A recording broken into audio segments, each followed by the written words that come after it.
Jadi jangan sampai kan punten ya, di antara musibah umat di zaman sekarang ketika orang itu bermaksiat dan mereka pede dengan maksiatnya, tapi ketika ada orang melakukan kebaikan dia merasa minder dengan kebaikan.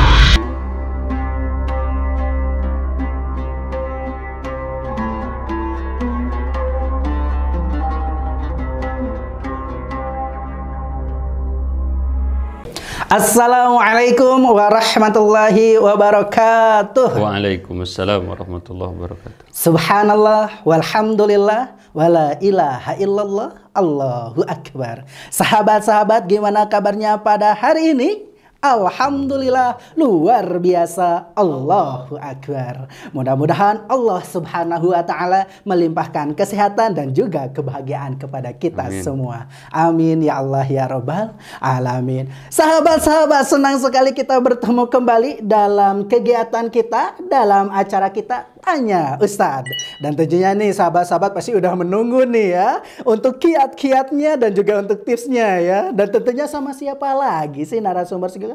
Ya pastinya tentu dengan Ustadz kita, Ustadz Safriya Muhammad. Assalamualaikum warahmatullahi wabarakatuh Ustadz. Waalaikumsalam Kang Usep. Alhamdulillah Ustadz. Gimana kabarnya Ustadz? Alhamdulillah saya. Alhamdulillah. Bagaimana Kang Usep? Alhamdulillah luar biasa. Semangat terus ini Kang. Iya Ustadz, soalnya ini ditunggu-tunggu nih oleh sahabat-sahabat karena kemarin pertanyaan kita ngegantung di tengah-tengah Ustadz. Siap. Baik Ustadz, nih alhamdulillah saya juga ini gak sabar juga nih Ustadz nih. Kiat-kiatnya nih Ustadz nih. Langsung saja hijrah tanya ya? nih Hijrah langsung ya. Kiat-kiatnya nih untuk hijrah Ustadz supaya bisa ya untuk tetap kuat ya dalam kuat, langkah hijrah betul. kita. Baik. Jadi memang Kang Usep salah satu fenomena juga nih ya.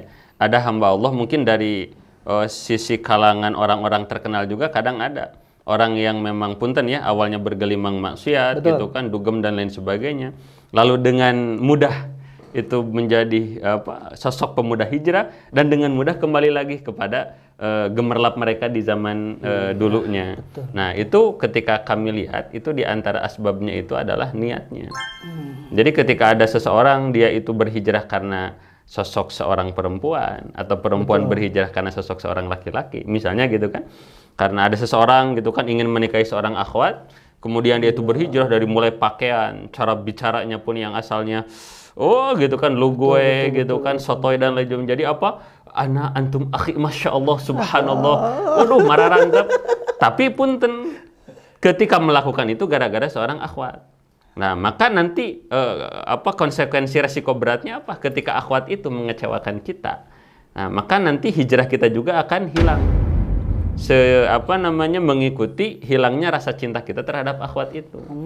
Makanya kenapa ada orang yang asalnya dia itu kok kelihatannya ahli hijrah gitu kan dari tampilan dan ini kok bisa berbalik 180 derajat? Nggak boleh jadi karena asbabnya atau niatnya dia berhijrah itu bukan karena Allah tapi karena makhluk.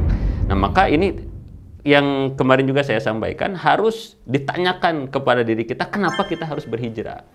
Nah kalau kita belum bisa menjawab, maka carilah jawabannya itu sebanyak mungkin, sekuat mungkin. Misalnya gitu kan, ketika ditanya kenapa kamu ingin berhijrah, saya ingin bisa menolong orang tua saya nanti di akhirat. Karena orang yang soleh, apalagi anak itu hafal Al-Quran, dia akan bisa mensyafaati orang tuanya. Saya itu merasakan begitu besarnya, hebatnya jasa orang tua kepada saya. Sehingga saya harus bisa membalas jasa kepada orang tua saya. Di antaranya menjadi anak yang soleh.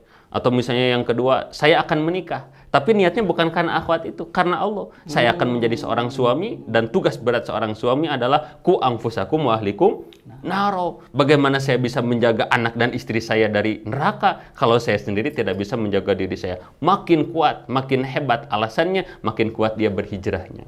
Ini yang pertama. Yang kedua, ketika ada orang dia itu berhijrah, tanya, siapa guru Anda yang membimbing Anda menuju Allah? Kalau kita nggak ada, itu yang membuat kadang gampang bulak belok. Harus punya guru ya. Kang Usep mau belajar gitar aja harus ada gurunya. Mike Tyson. Otot kawat, apalagi otot kawat, leher beton, tulang besi, wajah asbes, apalagi kuat luar biasa. Itu kan ada apa? Ada pelatihnya yang luar biasa. Nah, untuk bisa main bola, bisa main basket, bisa bergitar, bisa bela diri, taekwondo, karate dan lain sebagainya harus ada gurunya. Apalagi kita menuju Allah Subhanahu wa taala. Nah, makanya di antara hal yang paling riskan, yang bahaya, yang sensitif bagi pemudi awal hijrah apa? Kadang gampang menyalahkan orang lain. Betul tidak? Kan kadang ada gitu, semangat tinggi dalam berislam tapi kurang diliputi oleh ilmu yang bagus. Misalnya yang awal hijrah itu nggak kunut.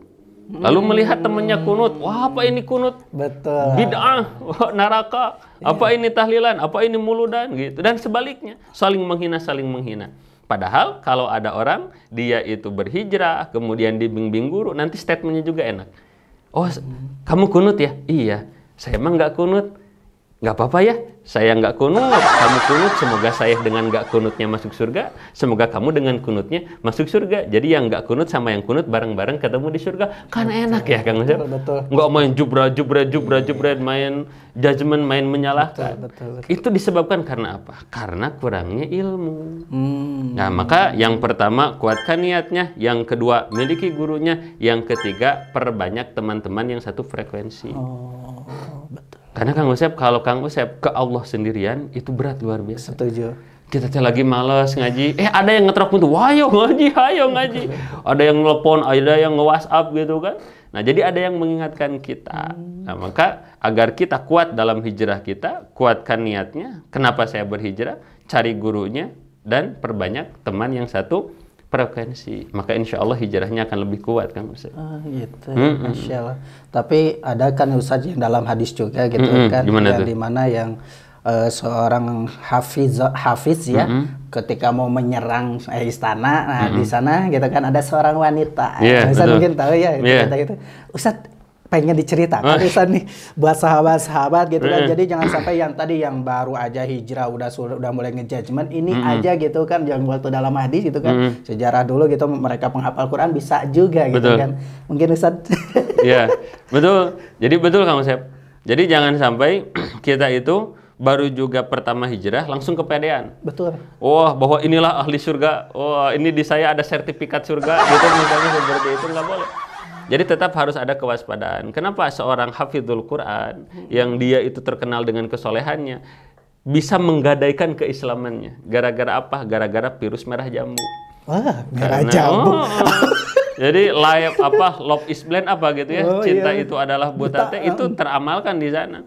Jadi sampai jangankan keluarganya, jangankan orang tuanya, Allah saja dia khianati gara-gara apa? Gara-gara perempuan yang ia cintai. Dan juga sebaliknya, kadang perempuan pun menggadaikan keluarganya sampai agamanya gara-gara pemuda yang akan dicintainya.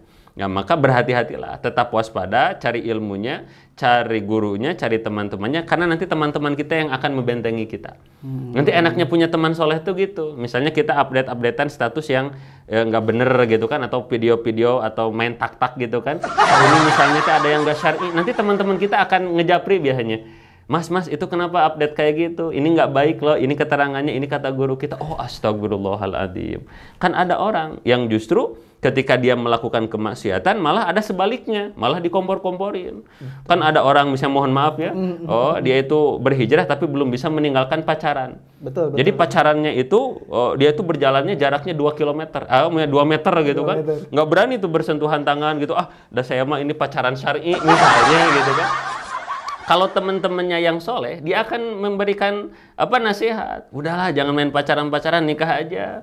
Saya belum siap. Ya kalau udah belum siap ya jangan buat komitmen. Kan enak ya kalau teman-temannya satu frekuensi. Tapi kalau teman-temannya tukang ngomporan, kalau pacaran kayak gitu mas sama nenek saya aja juga bisa kan gitu. Ayo atuh pegang tangannya, malah ngomporin ke maksiat. Betul kan nggak sih? Kayak kita lagi ngumpul aja misalnya. Ketika terdengar azan, apa yang terjadi dalam hati kita?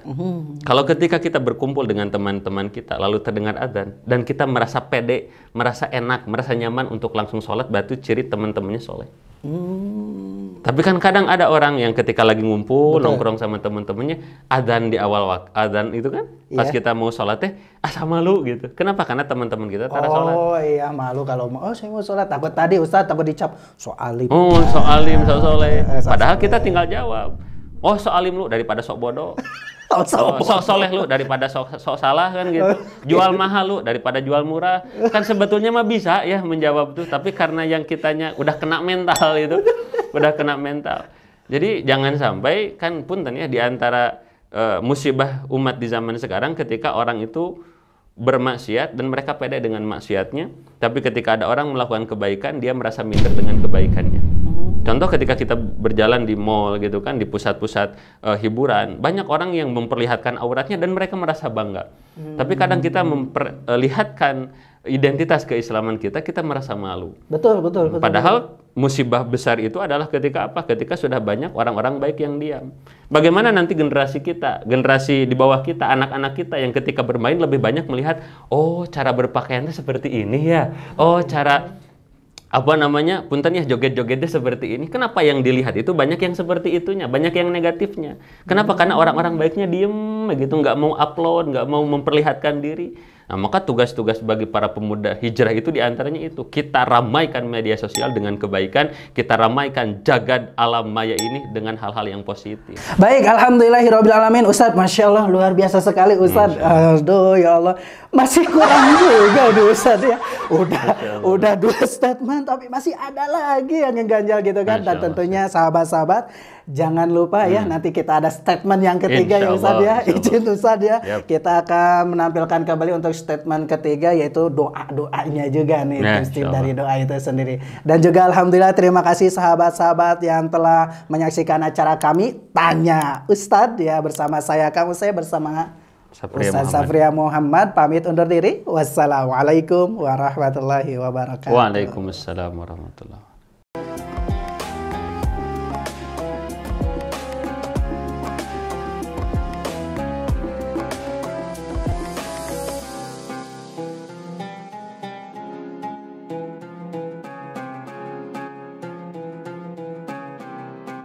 Jangan lupa, saya bilang sekalian, terus berlangganan di Darut Tauhid Official.